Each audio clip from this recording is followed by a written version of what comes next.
Hello everyone, welcome to my channel Psychologist Priya Bhargav. Today we are going to start Unit 1 of Block 1 MPCE 033, that is MAPC second year students who have opted for Organizational Psychology. This video is for you guys. This is the third subject. We are going to complete this unit in two parts. You will get their link in the description section, so kindly check the description section. So आज की जो unit है वो है Definition and Introduction of the Organizational Development. हमने Organizational Development के बारे में पहले भी पढ़ा है, लेकिन आज हम समझेंगे कि Organizational Development होता क्या है इसका डिटेल में। तो ऑर्गेनाइजेशनल डेवलपमेंट एक मॉडर्न अप्रोच है बेसिकली मैनेजमेंट की, जहां पे हम ह्यूमन रिसोर्सेज में डेवलपमेंट करते हैं। मतलब कि जो एम्प्लॉयज हैं उनको इस तरह से स्किल्ड करते हैं कि वो आगे उनका करियर के लिए भी वो बेनिफिशियल होता है। तो जब भी हम ऑर्गेनाइजेशन के डेवलपमेंट के बारे में सोचते हैं तो हमारे को कुछ चीज़ों पे ध्यान देना पड़ता है, जैसे कि जो इश्यूज हैं ओवरऑल, जो ह्यूमन रिसोर्स में इश्यूज आ रहे हैं। ह्यूमन रिसोर्स जब भी मैं टर्म यूज कर रही हूँ दैट मीन्स एम्प्लॉयज के बारे में हम बात कर रहे हैं। जो एम्प्लॉयज है उनके साथ जो इश्यूज आ रहे हैं उनको देखना, देन जो गोल है हमारे ऑर्गेनाइजेशन का उसको हम कैसे अचीव करेंगे। और जब हम इनके इश्यूज को देख रहे हैं एम्प्लॉयज को, तो हम ये भी इंश्योर कर रहे हैं कि उनमें डेवलपमेंट आए, ओवरऑल डेवलपमेंट आए, पर्सनालिटी ओवरऑल मतलब करियर वाइज तो आए, साथ में पर्सनालिटी वाइज भी आए, और वो सारा ओवरऑल मिलके ऑर्गेनाइजेशन की प्रॉफिटेबिलिटी के लिए वर्क करेगा। तो ऑर्गेनाइजेशनल डेवलपमेंट में हमें एफर्ट करने पड़ते हैं कि ऑर्गेनाइजेशन की जो भी प्रॉब्लम है उसको हम सॉल्व कर सकें, उसमें न्यू तरीके के प्रोसेस डाल सकें, सो दैट सारे एम्प्लॉयज उसको यूज करें और ऑब्जेक्टिव जो ऑर्गेनाइजेशन का है उसको अचीव कर सकें। सो इसमें कोलैबोरेटिव मैनेजमेंट की ज़रूरत होती है, इफेक्टिव मैनेजमेंट की ज़रूरत होती है जब भी हम ऑर्गेनाइजेशनल डेवलपमेंट की बात करते हैं। ऑर्गेनाइजेशनल कल्चर के ऊपर वर्क करना बहुत ज़रूरी है, किस तरह का कल्चर है। सो अगर ऑर्गेनाइजेशनल कल्चर सही, अब ऑर्गेनाइजेशनल कल्चर का क्या मतलब है, एनवायरनमेंट ऑफ द ऑर्गेनाइजेशन, जहाँ पे एक एम्प्लॉय है वो मोटिवेटेड फील करता है कि नहीं करता है, उसको इम्प्रूवमेंट का स्कोप दिखाई देता है कि नहीं देता है, ये वाली चीज़ें इसमें आ जाती हैं। और फिर हम थ्योरी को यूज़ करते हैं, टेक्नोलॉजी को यूज़ करते हैं, अप्लाइड बिहेवियरल साइंसेस को यूज़ करते हैं जब भी हम इसके ऊपर बात करते हैं ना। ऑर्गेनाइजेशनल डेवलपमेंट की प्रॉपर डेफिनेशन के ऊपर अब हम आए। सो अगर आप एग्जाम में भी पूछते हैं कि ऑर्गेनाइजेशनल डेवलपमेंट क्या है, तो आपको क्या लिख के आना है वो यहाँ पे इन्होंने दिया हुआ है।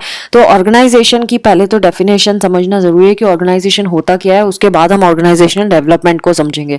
तो ऑर्गेनाइजेशन को हम ऐसे डिफाइन कर सकते हैं कि दो या दो से ज्यादा लोग जो एक साथ काम कर रहे हैं और उनका एक या एक से ज्यादा शेयर्ड गोल्स है। मतलब सारे जितने लोग काम कर रहे हैं वो उनका गोल कॉमन ही है, चाहे वो एक गोल हो या बहुत सारे गोल हो।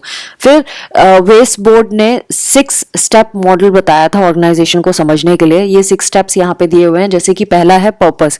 तो ऑर्गेनाइजेशन के जो मेंबर्स हैं उनको पता होना चाहिए कि क्लियर गोल क्या है, ऑर्गेनाइजेशन का मिशन क्या है, क्या पर्पस है, और उस गोल पे ये सारे के सारे मेंबर्स जो हैं उनको एग्री करना बहुत ज़रूरी है। चाहे वो किसी भी तरह से ऑर्गेनाइजेशन को सपोर्ट कर रहे हो, लेकिन उनको गोल के बारे में क्लैरिटी होनी चाहिए और सबको एग्री होना चाहिए उस गोल के लिए। ऐसा नहीं कि अंदर से कुछ और सोच रहे हो, बाहर से कुछ और कर रहे हो। सेकंड इज स्ट्रक्चर, किस तरह से वर्क डिवाइड होगा, किस तरह से हम उस जो हमारा पर्पस है ऑर्गेनाइजेशन को, उसको किस तरह से हम फिट करेंगे इंटरनल स्ट्रक्चर में, किस तरह से लोग ड्यूटीज डिवाइड करेंगे उस ऑर्गेनाइजेशन में। देन रिलेशनशिप, किस तरह के रिलेशनशिप उन सारी यूनिट्स के बीच में होंगे, डिपार्टमेंट्स के बीच में होंगे या लोगों के बीच में होंगे जो उस वर्क को कर रहे हैं। देन रिवार्ड, अगर वो काम कर रहे हैं तो उनको उसके बदले में रिवार्ड क्या मिलेगा, या फिर नहीं कर रहे हैं तो पनिशमेंट क्या मिलेगी, वो भी डिसाइड करनी पड़ेगी। Then leadership, who will be the leader.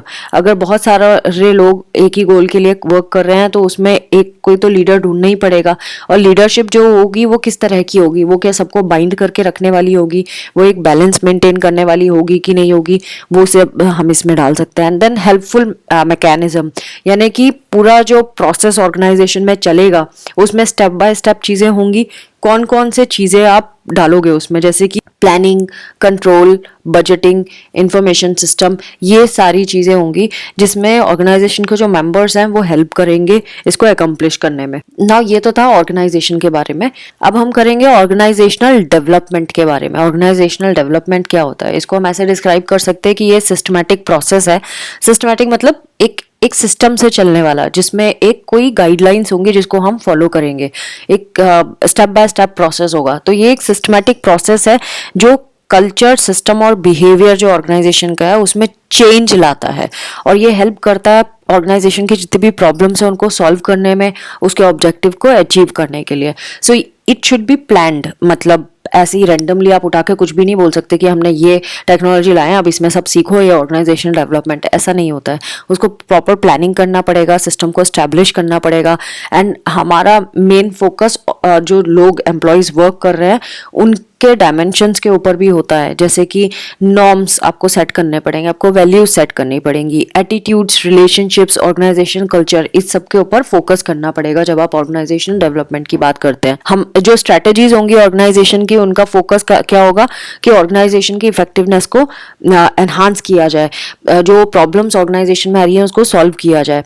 Then technological changes या स्ट्रक्चरल चेंजेस इसमें आएंगे कि पुराना कोई ऑर्गेनाइजेशन है अगर वो डेवलपमेंट की तरफ सोच रहा है तो उसको अपने पूरे सिस्टम को चेंज करना पड़ेगा, उसमें टेक्नोलॉजिकल चेंजेस लाने पड़ेंगे, क्योंकि आजकल बहुत कंप्यूटराइज्ड हो गई हैं चीज़ें, तो वो सारी चीज़ें। एंड देन स्ट्रक्चर वाइज भी चेंज लाना पड़ेगा, कौन कितना स्किल्ड है उसके हिसाब से उसको प्रमोट करना होगा, उसको इस पोजीशन में डालना होगा। देन अगर इंफ्रास्ट्रक्चर बहुत ओल्ड सिस्टम का है तो उसको रिन्यू करना पड़ेगा। देन वर्किंग रिलेशनशिप एम्प्लॉयज़ की क्या है उसके ऊपर वर्क करना पड़ेगा। सो बहुत सारी चीज़ें हैं जिसके ऊपर ऑर्गेनाइजेशन डेवलपमेंट में काम किया जाता है। वॉरेन बेनिस ने ऑर्गेनाइजेशन डेवलपमेंट को डिफाइन किया था और उन्होंने बोला था कि ये वो रेस्पॉन्स है चेंज के टूवर्ड्स, जहाँ पे एजुकेशनल स्ट्रेटेजी कॉम्प्लेक्स होती है, जहाँ पे हम चेंज लाते हैं बिलीफ में, एटीट्यूड्स में, वैल्यूज़ में, एंड ऑर्गेनाइजेशन के स्ट्रक्चर में चेंज लाते हैं, सो दैट न्यू टेक्नोलॉजीज को हम अच्छे से अडॉप्ट कर सके, मार्केटिंग एंड बाकी जो चैलेंजेस आते हैं उसको फेस कर सके। तो ऑर्गेनाइजेशनल डेवलपमेंट इन पर्टिकुलर क्या चीज़ है? ये एक तरह का प्रोसेस है जिसको हम डिज़ाइन कर रहे हैं सो दैट तरह का हमें रिजल्ट मिले। तो जब भी हम ऑर्गेनाइजेशन डेवलपमेंट की बात करते हैं तो हमारा फोकस एंड रिजल्ट पे होता है, एंड रिजल्ट को देखते हुए हम चेंजेस लाते हैं ऑर्गेनाइजेशन में। तो इसमें बिहेवियरल साइंस की नॉलेज होना ज़रूरी है, ऑर्गेनाइजेशनल रिफ्लेक्शन की ज़रूरत है, सिस्टम इम्प्रूवमेंट की ज़रूरत है, प्लानिंग की ज़रूरत है, और सेल्फ एनालिसिस की भी ज़रूरत होती है। तो ऑर्गेनाइजेशनल डेवलपमेंट को हम ओडी भी कहते हैं वैसे।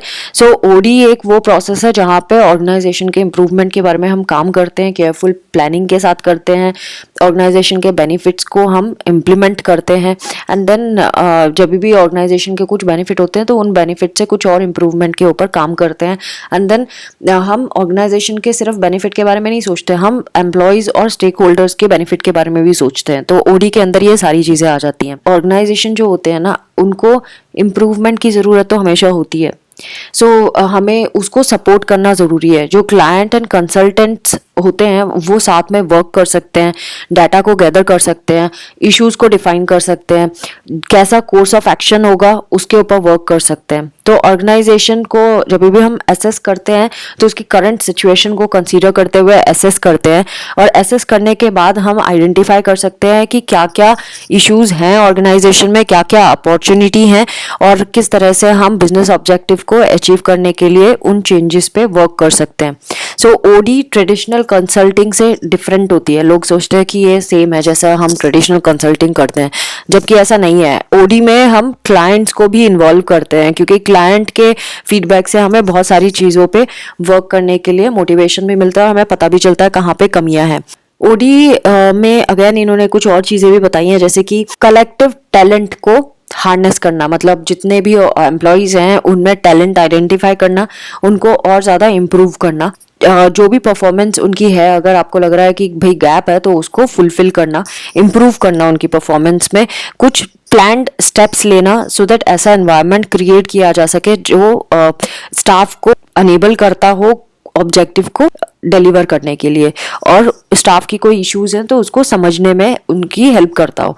सो स्टेप्स जो इंक्लूड होते हैं किसी भी स्किल को डेवलप करने के लिए, उसके ऊपर वर्क करना पड़ेगा, बिहेवियर एटीट्यूड चेंज करने के लिए वर्क करना होगा, कल्चर और स्टाइल ऑफ लीडरशिप पे भी वर्क करना पड़ेगा। सो ये सारी चीज़ें ऑर्गेनाइजेशन डेवलपमेंट में आती है। हम ये चीज़ें करते हैं, ऑर्गेनाइजेशन डेवलपमेंट में वर्क करते हैं तो हमारे पास क्लियर सेंस ऑफ डायरेक्शन होना बहुत ज़रूरी है, स्ट्रॉन्ग लीडरशिप का होना बहुत ज़रूरी है, जो इश्यूज हैं लोगों के उनको मैनेज करना ये एक फोकस होना चाहिए ऑर्गेनाइजेशन में, और जो परफॉर्मेंस किस तरह की चल रही है उसको मैनेज करना, प्रमोशन कब देना है, किस स्टेप में प्रमोशन की ज़रूरत है वो, and then development, creativity, innovation, इस ये भी बहुत इंपॉर्टेंट पार्ट होते हैं ऑर्गेनाइजेशन डेवलपमेंट में। फिर स्टाफ के राइट स्किल्स हो, अगर हम डेवलपमेंट की बात कर रहे हैं जहाँ पे वो स्टाफ काम कर रहा है, क्या उसकी उस पर्टिकुलर वर्क के लिए है स्किल्स या नहीं है, उसके ऊपर भी हमें काम करना होगा। एंड देन सारे के सारे जितने एम्प्लॉयज़ हैं वो उसमें पार्टिसिपेशन कर रहे हैं कि नहीं कर रहे हैं, क्या कंटिन्यूस इम्प्रूवमेंट के लिए डेडिकेटेड हैं स्टेक होल्डर्स और स्टाफ या नहीं है, उसको हमें देखना पड़ेगा। एंड देन ऑर्गेनाइजेशन को हमेशा अडॉप्ट करना चाहिए बाहर जो भी एनवायरनमेंट में चेंज आ रहे हैं उसके अकॉर्डिंग, तभी ऑर्गेनाइजेशनल डेवलपमेंट सही वे में हो पाएगा। Coming to official definition of organizational development. Organizational development की जो डेफिनेशन है ये 2 कैटेगरीज में डिवाइड की गई है। फर्स्ट इज ओल्ड डेफिनेशन जो पहले चलती थी, और अब न्यू डेफिनेशन के बारे में भी हम समझेंगे। तो दोनों डेफिनेशंस क्या क्या हैं वो हम देखेंगे। जो ओल्ड डेफिनेशन है वो 1969 में डिफाइन की गई थी, और ये इस तरह से है जो बैकहार्ड ने बताई थी। Organizational development is an effort planned organization wide and managed from top to increase organization effectiveness and health through planned interventions in the organization's processes using behavioral science knowledge। तो organization development के बारे में इन्होंने क्या बोला है, ये वो एफर्ट है जो planned होता है, ऑर्गेनाइजेशन वाइड होता है, मतलब पूरे ऑर्गेनाइजेशन के ऊपर इम्प्लीमेंट होता है ये प्लान, और टॉप मैनेजमेंट में जो लोग हैं वही इसको मैनेज करते हैं। इससे ऑर्गेनाइजेशन की इफेक्टिवनेस को हम इम्प्रूव करना चाहते हैं, उसकी हेल्थ को इम्प्रूव करना चाहते हैं, जो भी प्लान्ड इंटरवेंशन है उसको लगा के, एंड ऑर्गेनाइजेशन के जितने प्रोसेसेस हैं उस पर वर्क करना चाहते हैं, और इसमें बिहेवियरल साइंस की नॉलेज भी यूज होती है।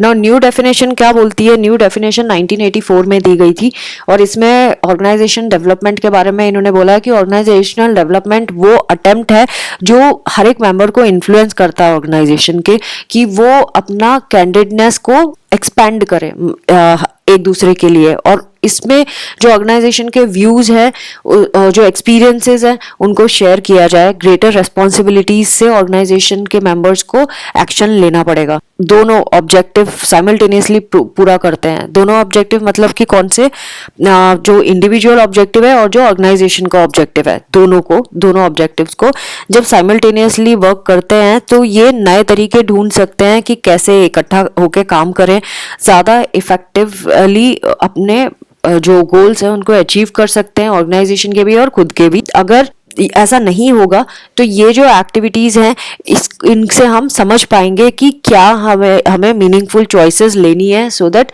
और अच्छे से आगे वर्क किया जा सके। तो ये नीलसन ने 1984 में इसकी डेफिनेशन दी थी। कमिंग्स एंड वोर्ले ने भी डेफिनेशन दी है ऑर्गेनाइजेशन डेवलपमेंट की। उन्होंने क्या बोला है, कमिंग एंड वोर्ले ने, इन्होंने 2 तरीके 2002 में भी यहाँ पे भी बताया है और ऊपर भी बताया है, तो इन दोनों को मैं कंबाइन करके ही बता देती हूँ क्या बताया इन्होंने। तो ऑर्गेनाइजेशन डेवलपमेंट जो है ये सिस्टम वाइड एप्लीकेशन है जहाँ पे बिहेवियरल साइंस नॉलेज को यूज किया जाता है डेवलपमेंट को प्लान करने के लिए और उसको रीइंफोर्स करने के लिए, so that organizational strategies, structure और प्रोसेसेस को इम्प्रूव किया जा सके इफेक्टिवली। ये इन्होंने इस पैराग्राफ में बोला है, और यहाँ पे इन्होंने ऑर्गेनाइजेशन डेवलपमेंट को फर्दर डिफाइन किया। इन्होंने बोला ये सिस्टम वाइड एप्लीकेशन है जहाँ पे बिहेवियरल साइंस की नॉलेज को यूज किया जाता है प्लान डेवलपमेंट के लिए, इम्प्रूवमेंट के लिए और रीइंफोर्स करने के लिए कुछ स्ट्रेटजीज को, स्ट्रक्चर्स को और प्रोसेसेस को, जो ऑर्गेनाइजेशन की इफेक्टिवनेस को इम्प्रूव करती हैं। तो बहुत सारे फीचर्स पे इन्होंने फोकस किया है, जैसे कि management consulting, technological innovation, operations management and training and development. ये सारी चीज़ें, ये सारी अप्रोचेस यूज़ करनी पड़ेंगी जब भी हम ऑर्गेनाइजेशन डेवलपमेंट के बारे में बात करते हैं। Matt and Minahan MM and associates, Silver Spring, Maryland, इन्होंने भी एक डेफिनेशन दी थी ऑर्गेनाइजेशन डेवलपमेंट की। इन्होंने बोला था ऑर्गेनाइजेशनल डेवलपमेंट जो है वो एक बॉडी ऑफ नॉलेज है जो हम ऑर्गेनाइजेशनल परफॉर्मेंस को एनहांस करने के लिए प्रैक्टिस करते हैं, इंडिविजुअल डेवलपमेंट के लिए प्रैक्टिस करते हैं, और ऑर्गेनाइजेशन को एज अ कॉम्प्लेक्स सिस्टम देखते हैं, जो एक बहुत बड़ा सिस्टम है जिसके हर एक एट्रीब्यूट्स एंड अलाइनमेंट को चेक करना होगा। ऑर्गेनाइजेशन डेवलपमेंट इंटरवेंशंस की अगर हम बात करें तो इसमें ये जो सिस्टम है इसमें इंक्लूसिव मेथोडोलॉजीज यूज करते हैं, अप्रोचेस यूज करते हैं। इंक्लूसिव मतलब जहाँ पे हर एक एम्प्लॉय का पार्टिसिपेशन होता है, स्ट्रेटेजिक प्लानिंग में, ऑर्गेनाइजेशन डिजाइन में, leadership development, change management, performance management, coaching, diversity and work life balance, इसमें सबका इंक्लूजन होना बहुत जरूरी है। नाउ 5 इंपॉर्टेंट फैक्टर्स के बारे में बात करेंगे जो ऑर्गेनाइजेशन डेवलपमेंट की डेफिनेशन में आने ही आने चाहिए। वो 5 ये इंपॉर्टेंट है क्योंकि लिस्टेड है, तो जो भी फ्लो चार्ट या लिस्टेड दिए गए हैं वो इंपॉर्टेंट टॉपिक्स होते हैं जिनको अच्छे से करना है। तो ऑर्गेनाइजेशन डेवलपमेंट यानी कि एक इंपॉर्टेंट टॉपिक है जो एग्जाम में आ सकता है। तो इसके 5 फैक्टर्स क्या हैं, जब उसकी डेफिनेशन आप बोलेंगे तो इनको हाईलाइट करना होगा। Number 1, it is planned change effort. हमेशा प्लानिंग करनी पड़ेगी, सिस्टमैटिक वे में डायग्नोसिस करना पड़ेगा ऑर्गेनाइजेशन का कि कहाँ पे कमियां हैं, कैसा चल रहा है ऑर्गेनाइजेशन, और कौन कौन से स्ट्रेटेजिक प्लान्स हैं जो इसके इम्प्रूवमेंट के लिए लगाए जा सकते हैं, इसके डेवलपमेंट के लिए लगाए जा सकते हैं। एंड देन सारे रिसोर्सेज को कैसे हम मोबिलाइज कर सकते हैं सो दैट हम प्रॉपर एफर्ट ले सकें ऑब्जेक्टिव को रीच करने के लिए। तो ये एक प्लान्ड चेंज एफर्ट है। Then it involve the total system, पूरे सिस्टम को इन्वॉल्व करना जरूरी है। कल्चर चेंज हो गया जैसे, है ना, रिवार्ड सिस्टम में चेंज हो गया, ये ऐसी चीजें हैं जो ओवरऑल पूरे के पूरे ऑर्गेनाइजेशन में चेंज करना होगा। सो टैक्टिकल एफर्ट हमें लेने पड़ते हैं। हम ऑफ कोर्स ऑर्गेनाइजेशन में बहुत सारे पार्ट्स होते हैं तो हर एक पार्ट में हमें एफर्ट्स लेना पड़ेगा, लेकिन सिस्टम का टोटल और ऑटोनॉमस एक ऑर्गेनाइजेशन की तरह हमें उसको समझना पड़ेगा। सारे पार्ट्स में तो एक्शन लिया, लेकिन जब एक्शन ले रहे हो तो ओवरऑल ऑर्गेनाइजेशन के सारे पार्ट्स में लेना होगा इस तरह से। And it is managed from the top management जो है सिस्टम का, उसको पर्सनल इन्वेस्टमेंट करना होगा सारे प्रोग्राम्स में, उसके आउटकम्स पे। यानी कि मैनेजमेंट जाके सिर्फ ऑर्डर नहीं दे सकता, उसको पार्टिसिपेट करना होगा, उसको देखना होगा हर एक एंड में चीज़ें कैसे चल रही हैं, उसका आउटकम क्या निकल रहा है, और एक्टिवली पार्टिसिपेट करेगा मैनेजमेंट, तभी जाके एफर्ट्स का रिजल्ट आपको दिखाई देगा। 4th is it is design to increase organization effectiveness and health. और जब भी हम ऑर्गेनाइजेशन डेवलपमेंट की बात करते हैं तो हम टोटल ऑर्गेनाइजेशन को कंसीडर करके करते हैं, उसके सिग्निफिकेंट सब पार्ट्स को कंसीडर करते हैं, इंडिविजुअल्स को भी कंसीडर करते हैं, और उनके गोल और प्लान्स जो ऑर्गेनाइजेशन के होते हैं, उनके खुद के पर्सनल जो गोल्स होते हैं, क्या वो मैनेज ढंग से हो रहे हैं कि नहीं हो रहे हैं। तो माइल्स एटल ने बोला था कि हेल्दी ऑर्गेनाइजेशन जो होता है उसमें 3 ब्रॉड एरियाज में कंसर्न होता है। कौन कौन से ब्रॉड एरियाज है? Number 1, task accomplishment, task accomplish हुआ है कि नहीं, तो कुछ लोग तो इस पे फोकस करेंगे। कुछ इंटरनल इंटीग्रेशन, क्या सब लोग मिलके काम कर रहे हैं कि नहीं कर रहे हैं। And then mutual adaptation of the organization and its environment, क्या ये म्यूचुअली अडेप्ट कर रहे हैं ऑर्गेनाइजेशन में या नहीं कर रहे हैं चीजों को। And 5th is organizational development achieves its goals through planned interventions using behaviour science knowledge. Behaviour science knowledge होना बहुत जरूरी है ऑर्गेनाइजेशन डेवलपमेंट में, अगर हमें कोई गोल को अचीव करना है, प्लान्ड इंटरवेंशंस यूज करने हैं। तो इसमें एग्जिस्टिंग ऑर्गेनाइजेशन में क्या क्या चेंज लाना है उसको पहले तो हमें चेक करना होगा कि एग्जिस्टिंग ऑर्गेनाइजेशन में चल क्या रहा है, और जब हमें ये पता चल गया तो हमें ऑल्टरनेटिव वेज देखने पड़ेंगे। एंड जो बिहेवियरल साइंस है वो कहाँ कहाँ हम यूज कर सकते हैं, इंडिविजुअल मोटिवेशन पावर में, communication, perception, culture norms, problem solving, goal setting, interpersonal relationship, inter group relationship and conflict management. यहाँ पे हम बिहेवियरल साइंस को यूज कर सकते हैं। First topic of today's video is goals of organization development. क्या क्या गोल्स होते हैं? Number 1, create an open and problem solving atmosphere in the organization. Organization में फ्रीडम होनी चाहिए एम्प्लॉयज को खुलकर बोलने की, प्रॉब्लम को सॉल्व करने की। तो जब इस तरह की फैसिलिटीज ऑर्गेनाइजेशन में होगी तो एम्प्लॉय जो है वो सेटिस्फाइड तो फील करेगा, साथ में मोटिवेटेड भी फील करेगा, क्योंकि उसको ये चीज मिल रही है, फ्रीडम मिल रही है अपनी प्रॉब्लम, अपने इश्यूज को एक्सप्रेस करने की।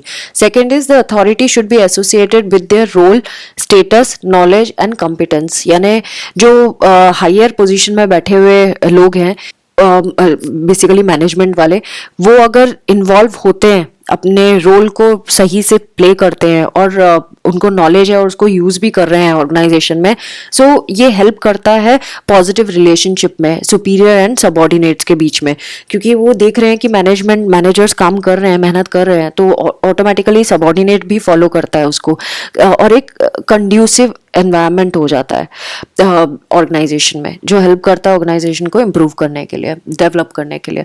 Third is decision making and sources of information communication should be clear. हमेशा एम्प्लॉय को हेल्प करना ज़रूरी है कि वो अपने पॉइंट्स को रखे आगे। सो जब हम हमारे को इन्फॉर्मेशन पता है, हमारे डिसीजन मेकिंग जब भी हमें करनी है उसके बारे में हमें इन्फॉर्मेशन पता है कि भाई ये फैक्टर्स है और इसके ऊपर हमें डिसीजन लेना है, और जहाँ से हमें इन्फॉर्मेशन आ रही है वो करेक्ट सोर्सेज हैं। सो जो एम्प्लॉयज़ को हेल्प मिलती है एक क्लियर आइडिया सेट करने के लिए कि ऑर्गेनाइजेशन वर्क कैसे करता है। बहुत जो डिफरेंट अपॉर्चुनिटीज़ है कैरियर डेवलपमेंट में, उनके बारे में उनको पता चलता है। ऑर्गेनाइजेशन में कौन सी प्रॉब्लम्स और इश्यूज चल रहे हैं उसके बारे में पता चलता है, और उस वजह से एम्प्लॉय जो होता है वो अवेयर होता है, और ऑर्गेनाइजेशन सिटीजनशिप जो है वो बढ़ जाती है। It promotes organizational citizenship. Fourth is build trust and values amongst employees throughout the organization. So अगर employees के बीच में trust है और वो values एक दी जा रही हैं ऑर्गेनाइजेशन के थ्रू, सो ये इंटरपर्सनल रिलेशनशिप बढ़ाता है, क्योंकि हर एक एम्प्लॉय को पता होगा कि ऑर्गेनाइजेशन ऑनेस्ट है हमारे साथ, तो एक ट्रस्ट डेवलप होगा, तो इंटरपर्सनल रिलेशनशिप भी बेटर होगी। कम्युनिकेशन एम्प्लॉयज़ के बीच में बेटर होगा, क्योंकि उनको पता होगा कि जो हम जानते हैं वही सामने वाले ने हमें बताया है, ऐसा नहीं है कि कॉन्ट्राडिक्शन है। सो एक पॉजिटिव ऑर्गेनाइजेशन कल्चर डेवलप होता है। Fourth is create healthy competitive atmosphere amongst the employee to maximize collaborative effort.